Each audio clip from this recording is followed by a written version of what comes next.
Hi, everybody. Today I'm honored to have with us Bartholomew Carrasquero, um, the brilliant Yeah, writer. not a name that's been used for a while, that one. Well, that's what initially attracted me and many of us to you, is your fabulous writing under that pseudonym. We can talk about that a little bit, and why you as Bartholomew decided to take up the pseudonym of Daniel Jupp. Okay, yeah.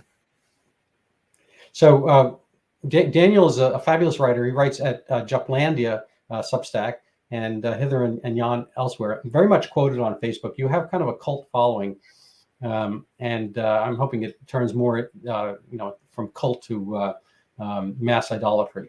Yeah, I'm somewhat off Taylor Swift levels at the moment, but you never know.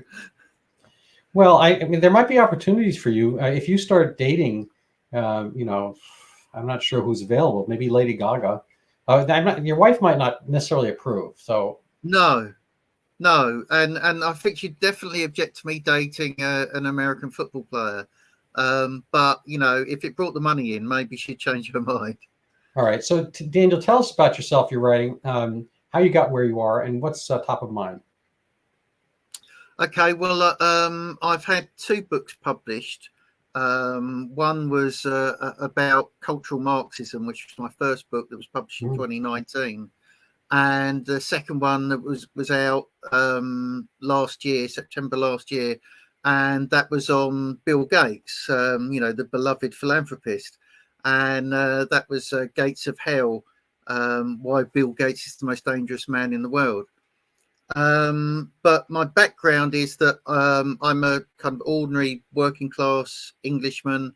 I went to university and I liked it, and I was quite good at university activities and writing essays. So I ended up being the first person in my family to go on to do an MA and then a PhD. So I came from this very working class background, and then I went into a very academic, very educated background. And then I came out of that really because my politics didn't particularly fit, and I was naturally conservative, and there was, great competition for academic posts, and I didn't get one. So I then went through a whole series of different and strange jobs, and I worked for 14 years for the fire service. And more recently, I've been trying to kind of make it as a writer, and to go back to the kind of intellectual activities I did many years ago. So that's my background, really. It's a bit of a mix of things. And I think it's fairly unusual in that I've been in very different worlds. I've been amongst the guys who were digging holes in the ground, and I've also been, at universities and on ivory tower situations. So that's me essentially. No, I like that, and I have an affinity for that. My parents, we don't talk about me too much, but my dad was a lawyer. We had kind of an educated, well-read household, as it were. And my mom grew up in relative wealth for the day, and she, was able to dabble in art school and whatnot. And they spent a lot on our education. But, as far as physically, we lived in a technically one bedroom, 1.5 bedroom rent-controlled apartment because they were kind of schooling poor by having put us in private school. And so there were 5 of us living very, very close quarters. And my mother, on top of it, was a hoarder. So it was made kind of an interesting thing. And over time, my dad was an attorney, but he worked for himself. And I wound up being a primary care doctor, but working for myself. And over time, I wound up having to, I don't want to advertise it, but, doing some of the more mundane tasks that, you don't have a staff to do. We had staff to do things, but if an emergency happened, whether it's like a mouse running around, or toilets getting jammed, or the ceiling leaking, whatever, roof leaking. I mean, I did all that stuff, and it's like, I think there's a kind of respect for the working aspect. It's easy these days to kind of without diatribing too much. I watched I forget whose podcast it is, and the young gal is talking about equal pay and the wage gap and all that kind of stuff. Because, well, this is really awesome wage to talk about kind of feminine parity in the workplace, but that's only since the advent of offices and air conditioning. Nobody wanted the jobs of 100 years ago, where you're up on a roof or building a skyscraper, without any or those jobs, that are still massively focused on men doing them. That's always cast in terms of feminism as women being denied something, but a lot of those jobs are very unpleasant, very hard work jobs. Blue collar jobs like cleaning out sewers. It's not something that you ever see people protesting that they need to be included in, but that's the reality of the jobs that are male dominated, a lot of them. Yeah. So I given that kind of background of yours, I would like you to talk about populism, what it is, what it isn't, how it plays into the political landscape in, we'll call it, the Western world, the Western psyche. We'll leave that slightly undefined, and how, what is the kind of elite reaction to it? So I think it's populism versus elitism. What is that? Who are the players? Who are the chess pieces? Who owns what? Who's got what left on the board? Who's winning? And how it plays out, a little bit in our mental mindscape, as well as the recently released Dunescape. We'll get maybe to later, but perhaps isolate to right now the political scene, how populism is going to play out here, Europe, farmers, tractors, Trump, etc. That's a big topic. For me, populism is simply demos. It's listening to the common man. It's representing the views, opinions, and values and experiences of the common man. Now, the left has always claimed to do this, and they've always said that they are speaking on behalf of the common man. But what we've seen in recent years is an enormous shift where it was once considered the case that the left-wing parties were the parties, connected to the unions, the parties that would look after the blue-collar worker.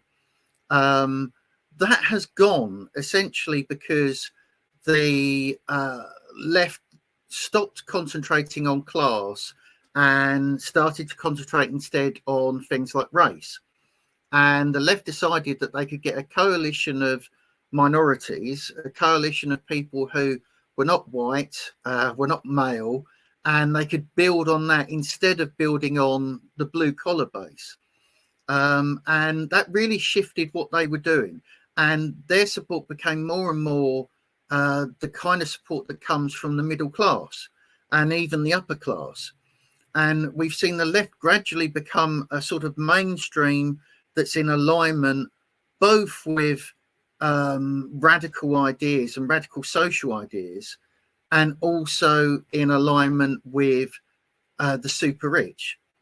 And what it's no longer in alignment with is the interests of ordinary working class people. At the same time, we've seen something of a shift in what right-wing parties are as well, because their traditional alignment was with business and with vested interest. But business has made this woke alliance with the left. The business has said to the left, well, we will support your radical social causes and your ideas about how society should go socially, as long as you don't question our vested power and wealth anymore. And that's what's happened with the left. And with the right, they've really tried to move following the left socially for 70 years. The right has put up very little and increasingly little resistance in terms of social changes. And some of that is understandable and justifiable because, there needed to be some social change in terms of attitudes to women, attitudes to gays and lesbians. Some of that shift makes sense, and it made sense in the 1960s. But the right really became scared of defending anything traditional, and it divorced itself from defending traditional values in society. And it increasingly abandoned people who would traditionally vote right wing, including working people who would do that. And populism really is what emerges, what arises when both the left and the right have abandoned ordinary people. And populism is the cry of their dissent and their abandonment. And they know that the left has abandoned them. If they happen to be white, the poverty of the white doesn't bother the left anymore whatsoever. And they know that the right wing that used to be united to them through ties like patriotism has increasingly not defended those ties. So in both senses, populism emerges from the vacuum of anyone listening to the working man. Oh, I like that. It's a funny thing. I have two adult men who claim to be my sons, and the younger one is a very imaginative cartoonist, animator, whatnot. And this is way before the advent of the quote-unquote smartphone. But he would be talking. He had endless stories, just like a machine. I couldn't fathom it. And sometimes I would get a little, hazy and divorced, eyes glaze over, and he would just grab my head and turn it to him. Like, he's 3 years old. And he's like, and he'd go on about, something as fantastic as Dune or Star Trek or Star Wars, where, he'd have a story about the volcanoes. But that is what populism is. You think about it, you've got the heads of society, you've got the ruling class, and populism is the working man who's being ignored, grabbing him like a child whose parent isn't paying attention, grabbing the face and saying, "Look at me." Oh, exactly right. That's what it was evocative for me about it. Is like, and mind you, once I did pay attention, it was really fascinating. I have to say, it was just like, oh my God, he's a story machine. It's just like, I have no idea what we plugged him into, and we weren't putting psilocybin in his formula as far as I could tell. I have no idea.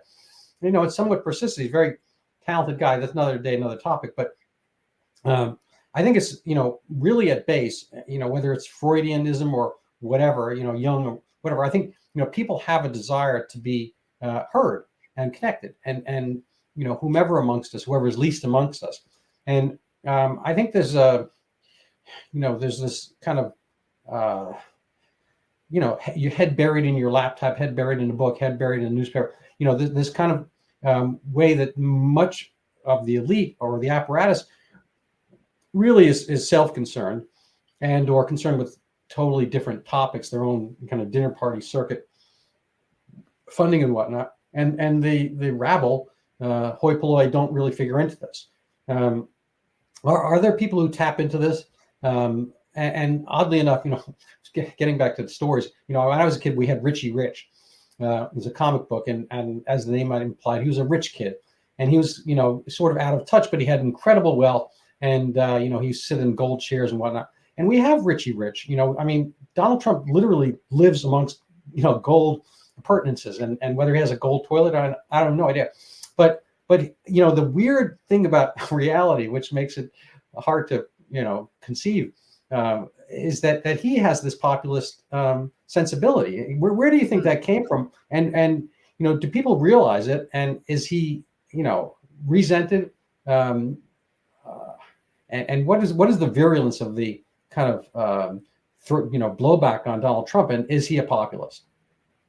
He's absolutely a populist because he just seems to be someone who naturally acquired the sort of taste, the interests, and the belief system of ordinary people and ordinary Americans.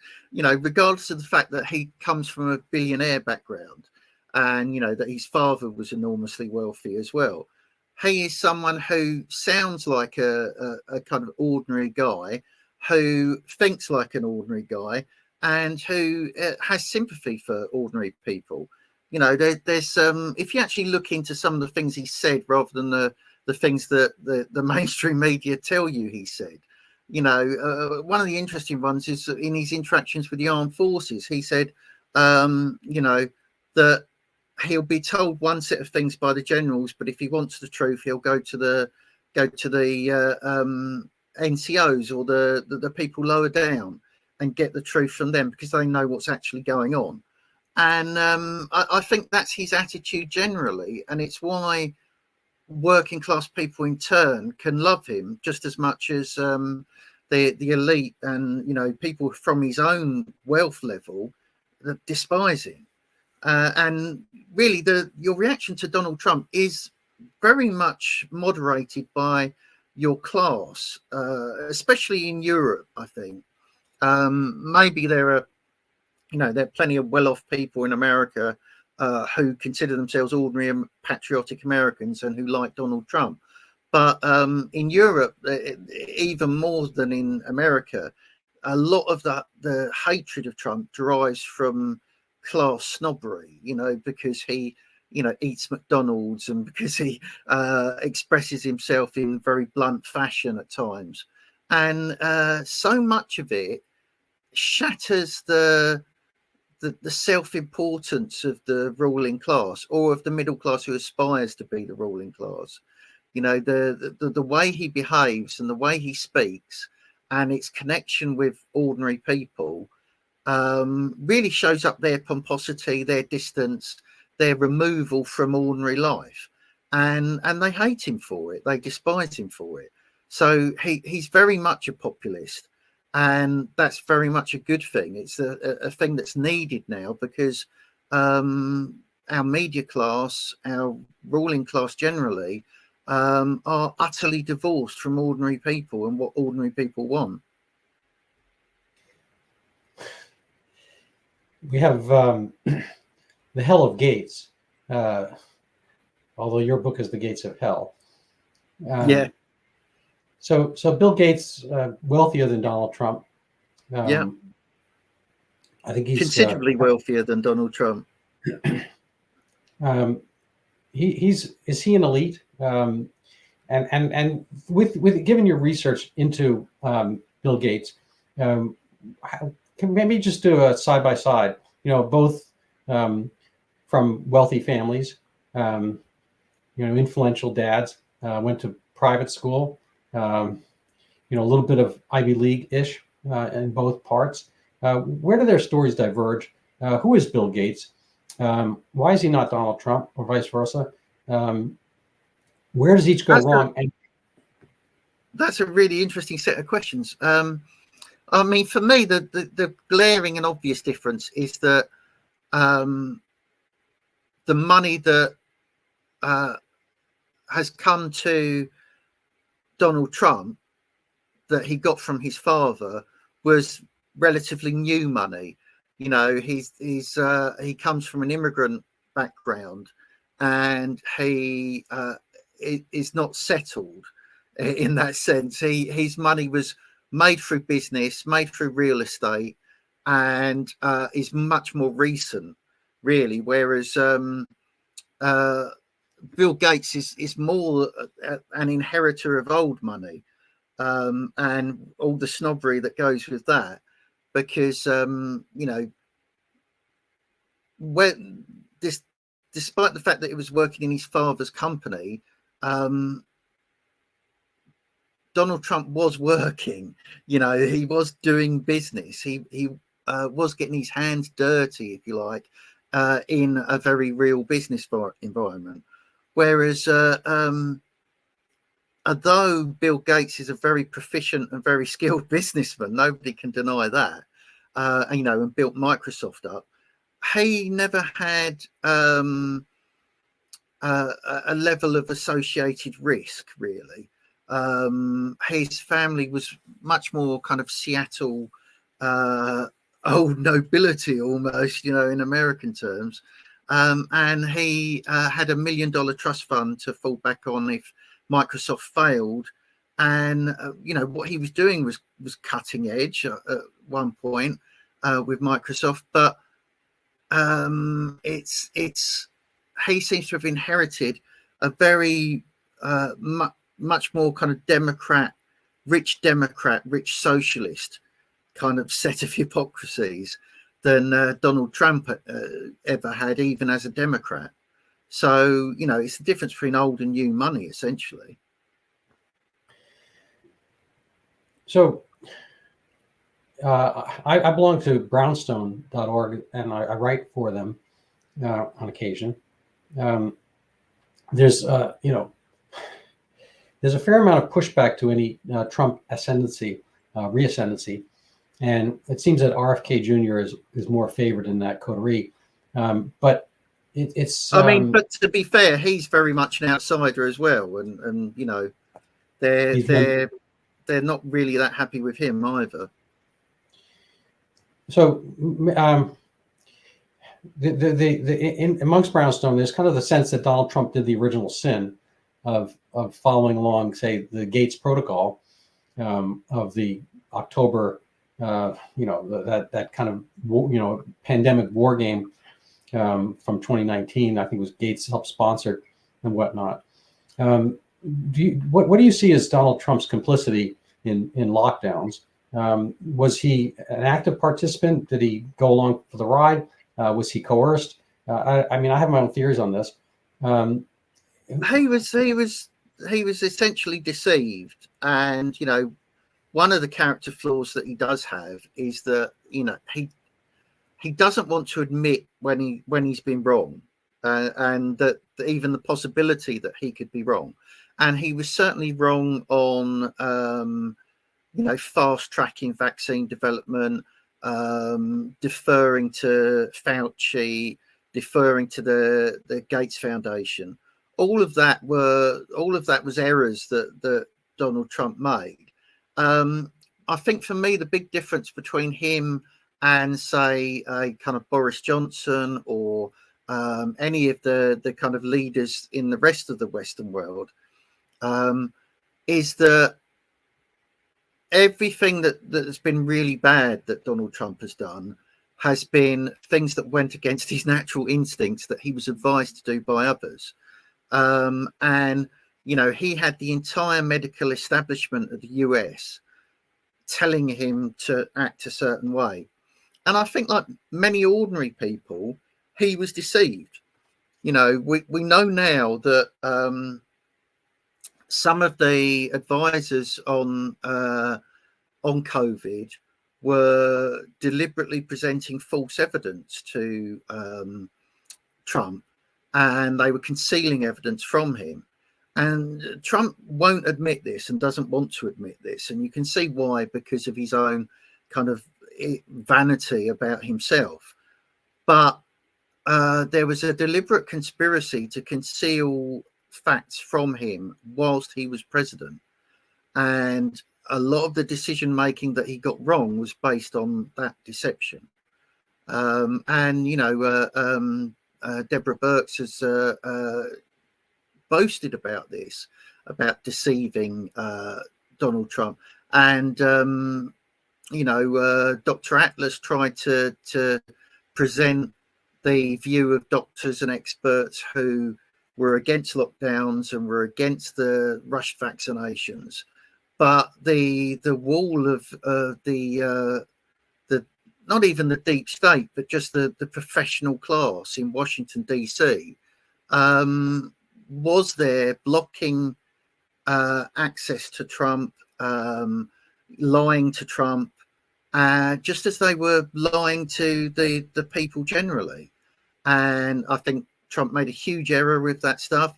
But the thing that keeps me supporting Trump is that I believe he can make mistakes, but I don't believe he ever intentionally harms the ordinary person.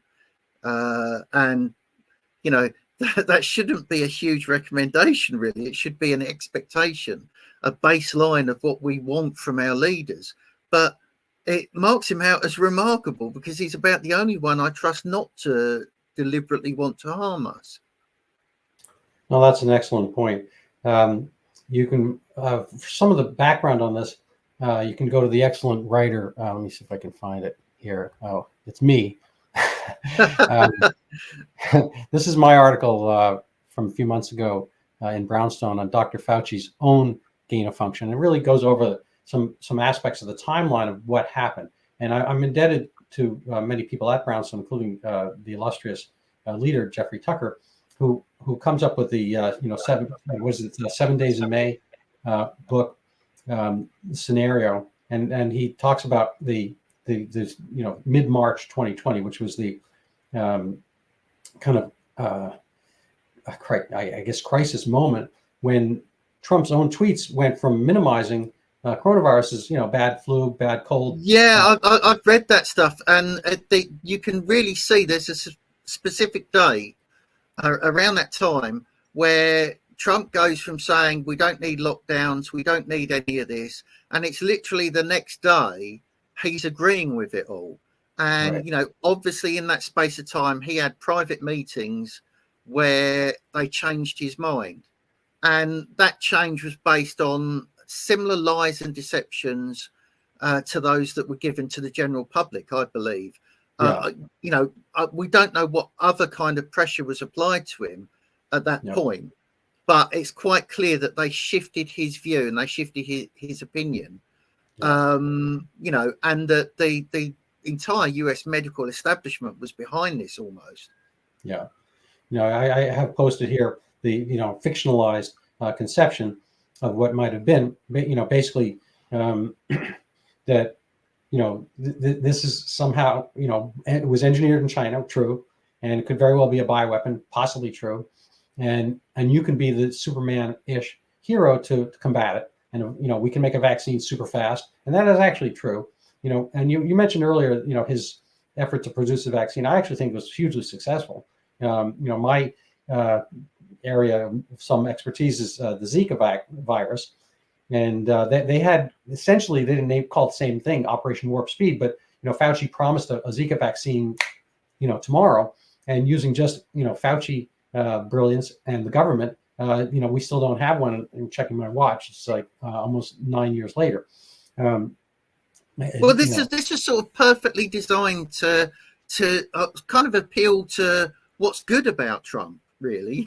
He like many other people, I don't hate everyone who went along with aspects of the insanity during COVID, because many of those people were sincerely trying to save lives and wanted to save lives. It seemed very early on that this was nonsense, to me at least, because very quickly it emerged that the condition wasn't as dangerous as they were portraying it as, that there are whole classes of people that it wasn't a serious threat to at all, including the young, and therefore that having new medicines for those people, those groups that weren't at serious risk, was actually creating risk for them rather than ameliorating it. And many of the measures were utterly ludicrous and insane, like the whole stuff about following little arrows on the floor and stuff like that. But most of those measures were things that came in after Trump basically said, I'm going to leave it to local areas, I'm going to leave it to governors, I'm going to leave Fauci in place and let him advise you because he's the expert. And then the experts went mad. And they went mad. I personally don't think they went mad. I mean, some aspect to it.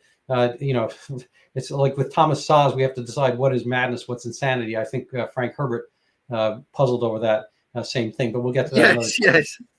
But well, I mean, they coldly knew exactly what they were doing. I think it was conniving. The measures themselves were insane, and obviously. I point. My own kind of brush up against this was dealing with a local friend who's a physician, and he sees kids in his practice, and he and his wife both got COVID-19 was when it was still COVID-19, SARS, original code, classic code, SARS-CoV-2. And for both of them, and they're in their 50s and reasonably healthy, athletic, and whatnot, they had a cold for a few days. And I said, "Wow, that's awesome." Anyway, he's fine. I said, "So does that mean you'll stop wearing a mask at work?" He said, "No." I said, "Well, I mean, do you think you can get it at this point again?" He says, "No." "Do you think you can give it to anybody at this point?" He was recovered. "No." Do you think it would be a good sign, a hopeful sign to kids? You're seeing children that they could see there's light at the end of the tunnel. They survived this. You survived it. They can survive. He said, yeah, that would be really useful. I said, well, why won't you stop wearing one then? He says, well, it's not time yet. I'm like, okay, well, again, check my watch. What will make it time? He said, well, we still have a lot to do with this. I said, what? He said, we have to get Trump out of office. Yeah, and that's what it was used for. Yeah, so if Nancy Pelosi was running, medical thought essentially, and it was really, it's not my term of art, but I don't see it in the literature that much. Andrew Klavan, found it for me. It's called conspiracy of interest. That you don't have to be a conspiracy theorist to think that everything was, specially brewed in Wuhan to get rid of Donald Trump. That's not how things happen. But something happens, an accident, whatever, and then it's the ants. An example I use, melted ice cream cone in the summer. The ants and the squirrels and raccoons, they're not thinking about me and my ice cream cone. But once it drops, they're thinking about that event. And so it becomes a conspiracy of interest. So I think what Trump's major problem is kind of a naivete and maybe a positive builders, we can do this mentality of, free market and or, somewhat, tilted market, whatever. We're going to get things done and we're going to strive ahead, kind of this Ronald Reagan. Exactly. They used his virtues against him. Because his virtues are that he actually cares about the American people. This is the tragic part. He actually cares about the American people, and they don't. That's a big difference. Yeah, so that's why I kind of come back to this. He sincerely wanted to save lives. He had the vanity of, them probably saying to him, "You can be a hero from this," and that would appeal to his character. Yeah. But I'm just, it also that. People underestimate what Make America Great is and what it is for Donald Trump. He's not just using that as a slogan. He believes it. He's sincere about it. He believes that America is the greatest nation on earth. And, developing a vaccine in record times that saves millions of lives would be a typically American achievement. And I'm sure they were smart enough to play on that side of things to sell it to Trump, and that's how they got. I think he actually had a novel idea. Again, getting back to my Zika thing, they've been hard at work, and even now they're injecting and infecting women in Baltimore, for a putative Zika vaccine. Although there's been dengue vaccine, there's yellow fever vaccine in the same flavivirus category, so it's not an impossibility to make one. And still, they don't have one 8 years later. And so Trump did have a vaccine in record time, and he had it before the election day. And of course, that was hidden from the public, and they didn't wind up releasing it until, and all the people, Joe Biden. It's fairly obvious that they promised him that it could win the election for him, and then they withheld it because it might. Because why not? There's an old joke about the blind date. Somebody knows both a sadist and a masochist, and says, "Oh my God, these two will be perfect for each other." And they set them up on a blind date, and everything's going, dinner, blah, blah, whatever, show. They come back, and I don't know whose house. I guess they're at the sadist house, and the masochist, finally getting warmed up, says, "Oh, please, hurt me, hurt me, hurt me." And the sadist says, "No." But I think it's I don't know why I came up with that joke, but maybe Dr. Young, you can help figure that out for me. But I think it's this thing where there's this expectation that things would go well because he's, a builder and whatnot, and he wants to build this thing and get everyone out. And they, at the end, say no. So that's the joke, I guess. Funny. And so I assume we still have mail-in ballots, and people are still wearing masks. They've continued this. We've still got Dominion machines, which obviously not a good idea if you want a free and fair election that isn't rigged. Well, I don't have $1 billion on me, so I can't really talk about Dominion. Yeah, see, this is one of the things that coming from a working class background and being virtually penniless, I'm prepared to say stuff. The Democrats were saying that those machines shouldn't be used and aren't reliable and can be manipulated. for years before they decided actually we can use them to manipulate results and get the results we want and change tabulations. It's funny so I think I have an idea that I have to just bubble out. I think election interference is the N word for Democrats. That is to say, the N word. I don't know if you have any prohibitions in the UK, but here the only people who can say it are rappers and people who are black. And election interference is the Democrats' N word because they can say it. Stacey Abrams can parade around for years and position herself to be the vice presidential possibility, doing election interference endlessly. Hillary for years, election interference. Al Gore, election interference. And so it's like that. Well, I mean, with Trump, they Hillary Clinton is still saying that 2016 was stolen. And so a Democrat can say that.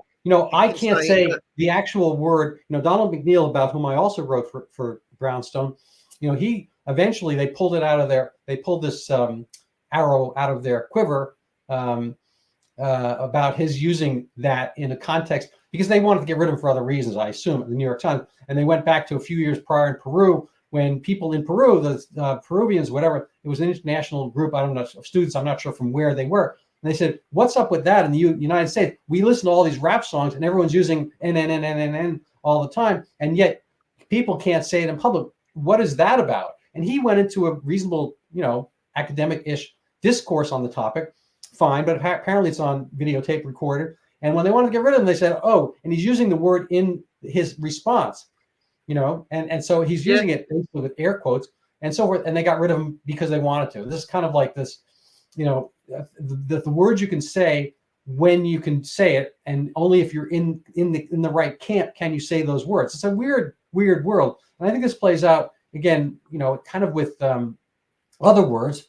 But and it's also, I mean, it's a lot more serious than that, isn't it? Because I mean, that's just a kind of a social hypocrisy, if you like. But we're dealing more with whether your society has equality before the law. And when some people are allowed to say an election was stolen, and if they sincerely believe it or not, because they're Democrats, and when some people can potentially be sent to prison for saying an election was stolen because they're Republicans or because they're Trump supporters, well, you don't have equality before the law there. And what that means is what you have instead is unacknowledged tyranny. And that's the problem with it, because if you don't have equality before the law, you don't have any real law. You only have those who are equipped with the power using it to silence those who don't have it.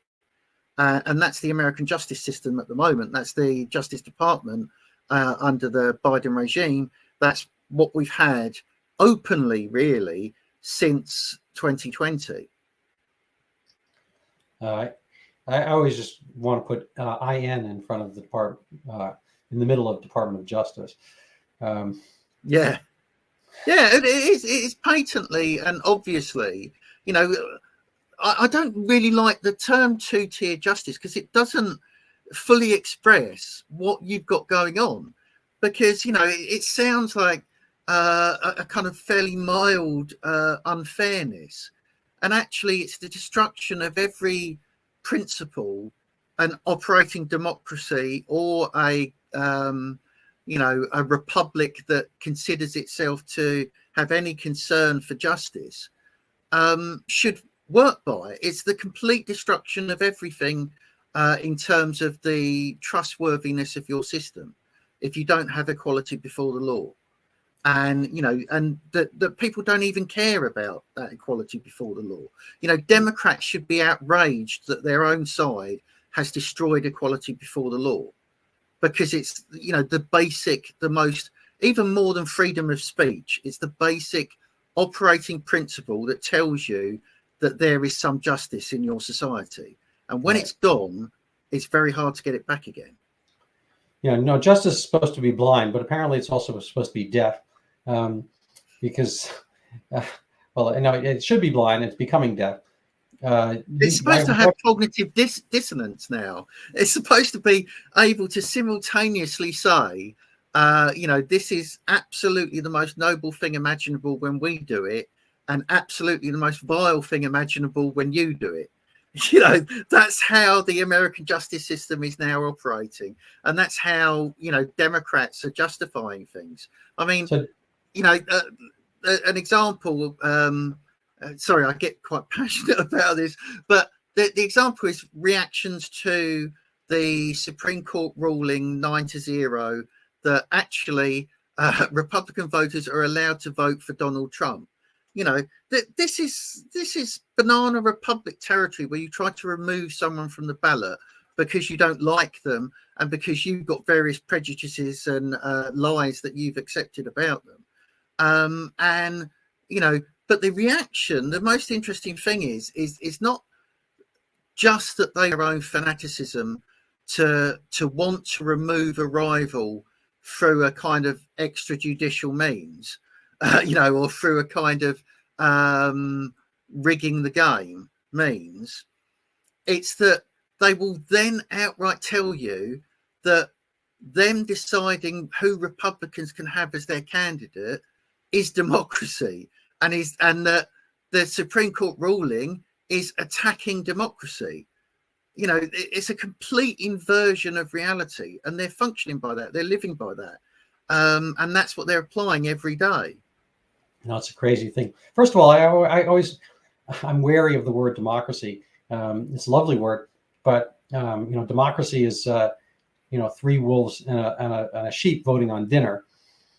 And I think it was either Franklin or Jefferson who said, basically the sheep has to have the means to protect itself, and thus we had not just the First Amendment so that you can talk about the sheep and wolf having dinner, but the Second Amendment so the sheep does not become dinner. Well, that's what your Constitution is supposed to do, isn't it? Right. So that's a constitutional republic, and I think that's actually one of the deficits in the old sod, across the pond.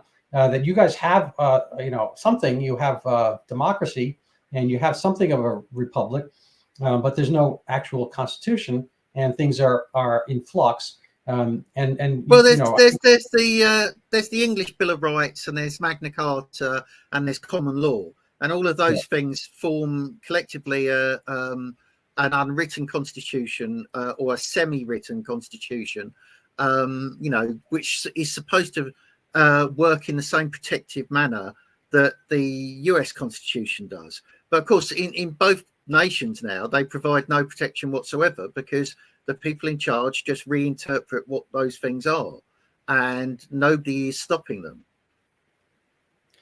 So I'd like to touch on two topics before we we're rounding out the hour now. One is the UK, Wither, Rishi, and what about the Starmer troopers coming down the road? Is it inevitable for humanity to get what H.L. Mencken said? The people vote for what they want, and they deserve to get it good and hard, as we've seen, through these various, pro-Brexit votes, which get convoluted, twisted. Did they get anything of what they wanted? Is Boris Johnson just a fake kind of tissue paper? We got a very watered down version of Brexit, and we got a deal with the EU that still cripples us and will continue to cripple us. But it's better than being in the EU, especially if you look at some of the measures the EU is taking, which are worse in terms of freedom of speech and the rights of the individual and the right to be right wing than what the UK is doing. So we're fortunate that we're out of it. We've still got one leg in the trap, if you like. We're still paying money to the EU. We know now that our entire political class, including most of the ones that backed Brexit, like Boris Johnson, actually had no concern for what we wanted or our sovereignty, because they were prepared to sign a bad deal on behalf of the UK. But Brexit, like the election of Trump in 2016, was a kind of glorious moment of ordinary person rebellion, and it's been largely quashed through corrupt means. But that doesn't mean that it wasn't worth doing, and it doesn't mean that we haven't gained anything out of it. If all we gain is just a knowledge of how the entire edifice of the ruling class, the entire mechanisms of government, including all the unelected parts, will try to crush any moment like that. We've now seen it. We now know it fully. And that's a valuable lesson, even if it's a bitter one. Plus, I don't think you have as many tractors in the street. No. We have had some. We've had, the French are the ones who are really good at kind of organising protests quickly and living by them. But I see it happening elsewhere in Germany and whatnot. Is there going to be a Frexit or an Ital exit, whatever? Do you see other exits happening? And what would happen to the unraveling of Brexit under Starmer?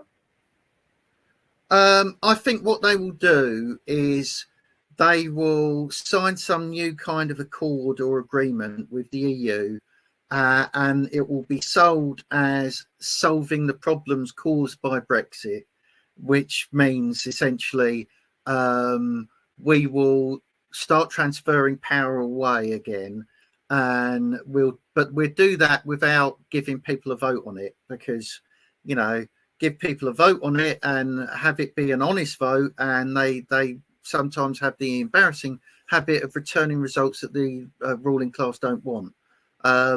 So it'll be sold as an accord, and it will be sold as an improvement, but you won't really, if they could sign it completely in secret, they'll do that.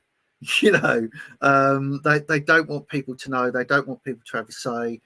They don't want to give them an opportunity, such as a referendum, to vote against it. So we'll see more things under Labour, even more than under the Conservatives. We'll see more things signed up to, blatantly lied about what they're signing up to, transferring more power to transnational bodies, and the EU will only be one of them. There'll be more power transferred to UN, right, as well. So do you think it was inevitable? I mean, I assume the press in the UK is much like here. They're not necessarily reporting; they are pushing agenda. And do you think if Corbyn or whatever had the party that Boris Johnson had, that it would have wound up, debilitating? And would they have gone through the various iterations? Do you think that the conservative governments have just been poked and prodded and have their balloons popped by the press that would not have happened? Is it like Robert Mueller, kind of latching on and leeching on to Donald Trump and, sucking life out of the populist movement? My theory is that this would not, that they make sins of omission and sins of commission about that which they want to report. I'm not saying Boris Johnson was a hero, but absolutely. I mean, the media took down Johnson, and Johnson was kind of 90% their man, but he was 10% independent-minded, and in a selfish way. He was out for Boris Johnson. Tucker Carlson reports that Boris Johnson said that he'd talked to Tucker Carlson, but he wanted £1 million to do it. Which is kind of tells you where Boris Johnson is coming from. It's all for Boris Johnson. But they were worried by the 10% of Boris Johnson that was a maverick and that was not directly controlled. Most things he went along with, and he was a cheerleader for Ukraine, a very enthusiastic cheerleader for Ukraine. We know now that he went out to Ukraine and essentially acted as Biden's bag man, giving whatever bribes and promises were needed to keep the war going. He was by no means a kind of populist in reality, but he kind of wore a populist skin for a while and deceived us. But that they were still worried about that 10% of unpredictability about him. You know, Trump's kind of 80% unpredictable, and that's why they're terrified of him. But Boris Johnson was about 10% unpredictable, you know, if you're going to put measures on it. But Right. the media, you know, the British media and the global media went after Boris Johnson for things that Keir Starmer did at exactly the same time in exactly the same way.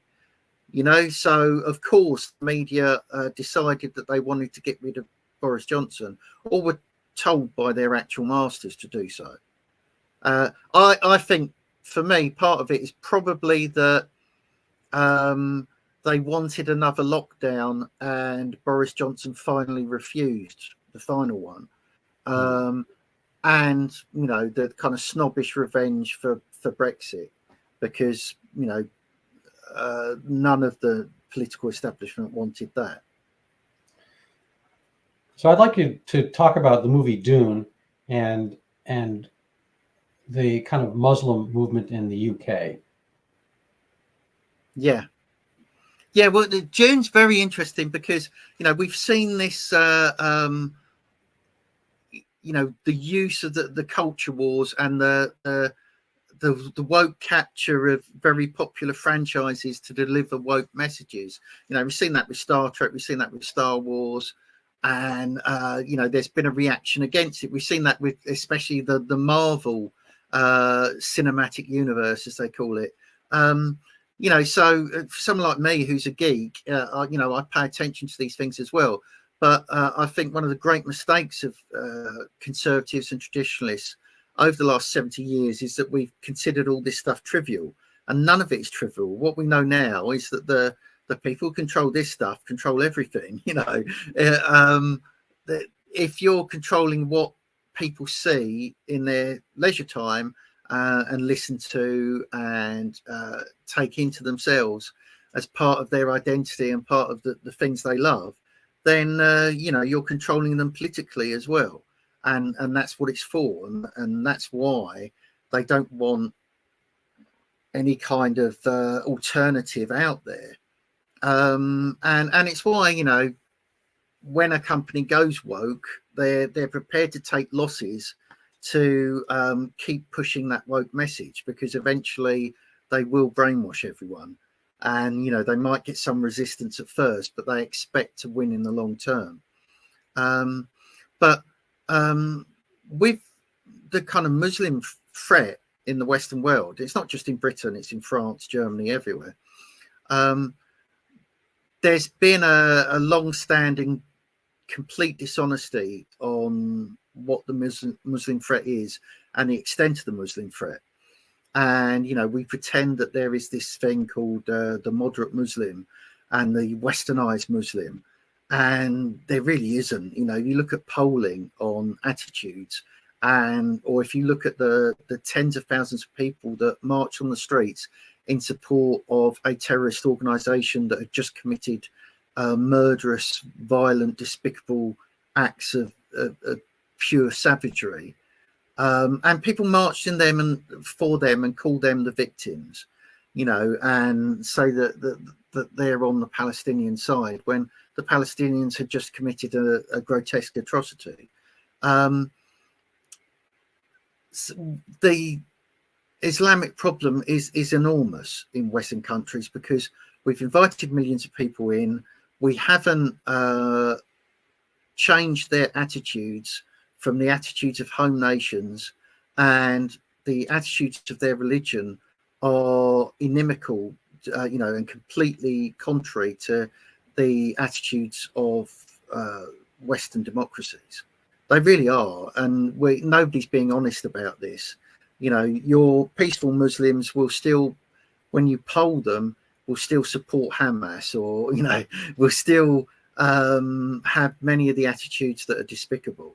And it's in the religion, and it's suffused through the religion, and they've undergone no religious reformation at any point that would remove it.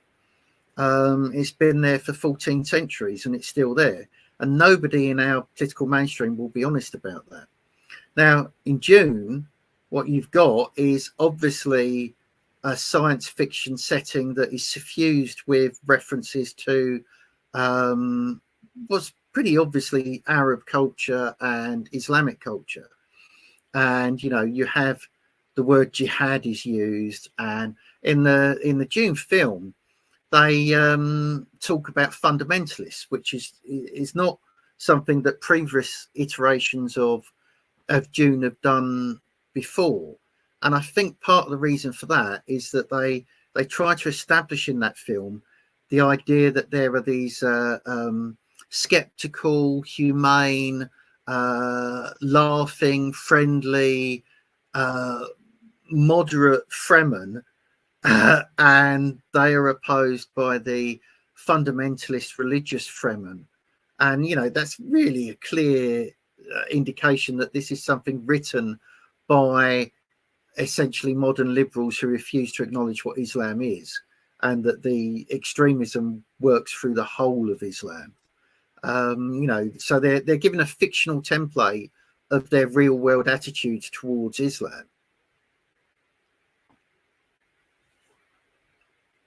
Yeah, I wrote a piece on this on my Substack, and you know, a whole review of it. So if people want to, you know, see my full thoughts, they should go there. And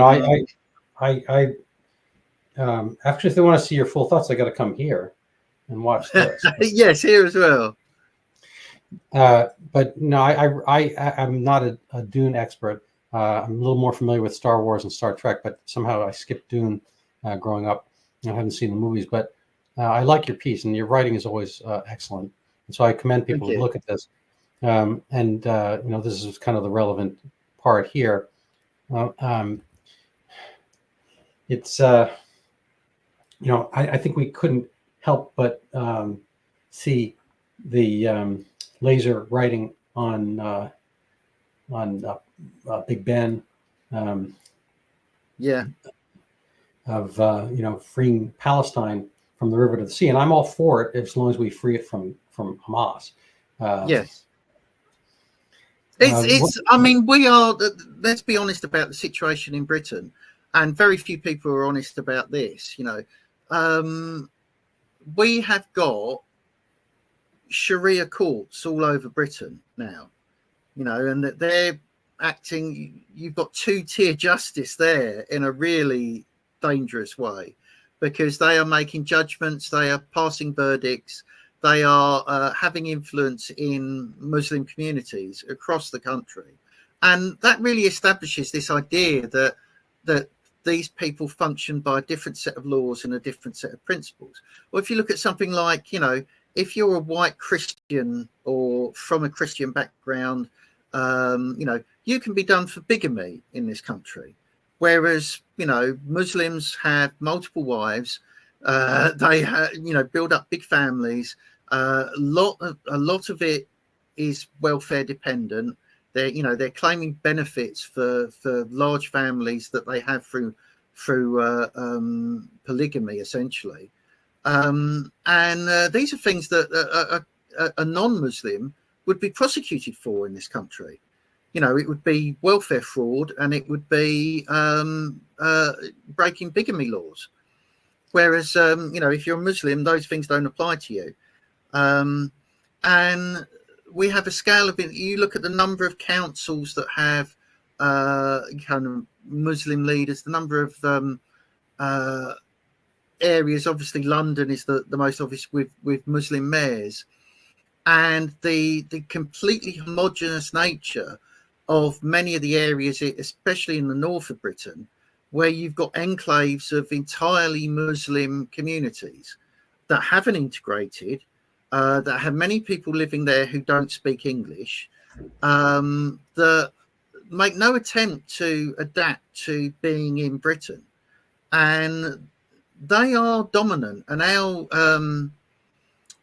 leaders are afraid of them. We've had teachers chased out of schools and on the run and under threat of death because they've offended Muslim communities. We've had, you know,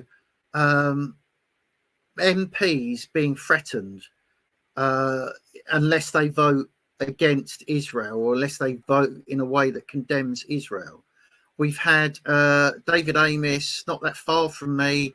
You know, I live in Basildon, and he was a representative of pretty much the next town on the coast, and he was murdered. And if this was, you know, things that were happening through a vast number of white supremacists, you know, imagine the level of reaction we'd be seeing, and we see nothing like that in terms of Muslim crimes. You know, we had the grooming gangs, which are still going on, and we have had an extraordinary level of burying our heads in the sand and refusing to be truthful about the Muslim issue, and now we have terrorism openly supported on our streets. So, you know, it's hard not to look at that and say that in some senses Britain has already fallen to jihad. You know, if you're looking at it honestly. So on that bright note, yes, I'm always ready to cheer people up. yeah, and things are. Is there any hope for a non miserable UK government coming up in this next? I assume, I'm not sure when you have your elections or when the government falls. Yeah, well, we've got to have elections soon, so and the Labour Party will win. So you know, the level of public distrust and disgust with the Conservative Party is such that Labour will win. But Labour aren't popular themselves. You know, there's lots of people. What are they disgusted with? Sorry? What are they disgusted with in it's a range of things, because there's the whole class of people who've been brainwashed into being woke, essentially, who will never vote Conservative, you know, and no matter how much the Conservatives have pandered to them and bowed down to them and failed to oppose them, those people hate Conservatives just as a name, and they will never vote that way. So there's, you know, those people who are probably about 10 to 20% of the population now. Then the Muslim bloc vote has largely been controlled by Labour and supportive of Labour. We're probably going to see, and George Galloway is an instance of this, Muslim groups deciding to cut out the middleman and go away from Labour, but that hasn't happened fully yet. So Labour is benefiting from the Muslim vote, and then there's people like me, you know, and this is probably 10 or 20% of the Conservative vote, who would have voted Conservative if they'd shown any conservatism at all in the last 10 years. And, you know, did vote when they were being populist and supporting Brexit for them. But we just had been betrayed so many times. And Americans who are familiar with the rhinos in the Republican Party will know what this is like. We've been betrayed so many times that many of us, even though that we know Labour are going to be horrific, even though we know that, we can't bring ourselves to vote Conservative again, because they just keep betraying their core vote. You got to be careful. You're going to get the lamb voting for lamb dinner. Yeah, but the argument that, well, those guys are even worse is, you know, it starts to tire when it's coming from the lips of someone who's saying essentially, well, yes, we did rape you, but he's going to kill you. You know, there comes a point where you go, well, I don't want to be raped either, so yeah. I'm going to oppose both of you, and that's where actual conservatives are at, I think, yeah. And that's why they're becoming populists. Now, there's an old joke about, and it's an old Israeli joke, that the Palestinian Authority and Hamas, you know, what's the difference between the two? It's, well, they both want to kill the Jews, but Hamas wants to torture them first. Yeah, yeah. I mean, that's a very dark joke, but very true. And that's the it's not quite that bad, but you have to look at it in those terms when you look at, am I going to vote for a mainstream globalist party that pretends to be patriotic and isn't, or am I going to vote for a mainstream globalist party that is quite open about hating me? That's the position Conservatives in. Yeah, but you guys don't have a Second Amendment there. At which point when your rights get eroded, aside from tractors in the street, what's the recourse? That is the problem, because I don't support political violence. I've never supported political violence, but there comes a point where the burdens are intolerable, as the American Revolution showed us. And what George III was doing was a lot less than what the globalists are doing today. But I think that there's too many people in Britain who are just utterly politically apathetic for us to rise up in revolution. The best we can hope for is that we will rise up enough to reject these main parties, and then some improvement might start. So is there any moment in which this libs of TikTok kind of sensibility, is there any moment at which the woke, the left, whatever, realize that they're the first ones to be thrown off the top of the buildings under Sharia? Douglas Murray is, did an interview the other day, which was really interesting, and and he spoke about the quiz for Palestine, and the it's amazing how much people, there are Jews who support Hamas. It's amazing how much insanity the human brain can take, even when it's suicidal insanity. Sadly, if you've got enough propaganda and it's pumped out often enough, and it's a control of public spaces, then you're going to be able to persuade white people that it's a good idea that white children are taught to loathe themselves, and you're going to persuade Jews that actually the Palestinians are the ones who are the victims. And it's almost, it borders on mental illness, but there it is, and we're always going to have it. So one irony I noticed, just as wordplay, General Sisi is SISI. That is literally the opposite of ISIS. So I see the kind of the opposing forces in the Arab world as Sisi versus ISIS, because that's how my mind works. But Egypt got rid of the Muslim Brotherhood under Morsi, and he passed away while in detention. And nobody went all Khashoggi on him. I assume he had some natural event. I don't know. I'm not sure about Navalny either. It's a separate topic. But, are there lessons to be learned from how the Arab countries deal with Muslim radicalism that somehow, has been transmuted, transported? I would not use the word transitioned to Western Europe. Well, the thing about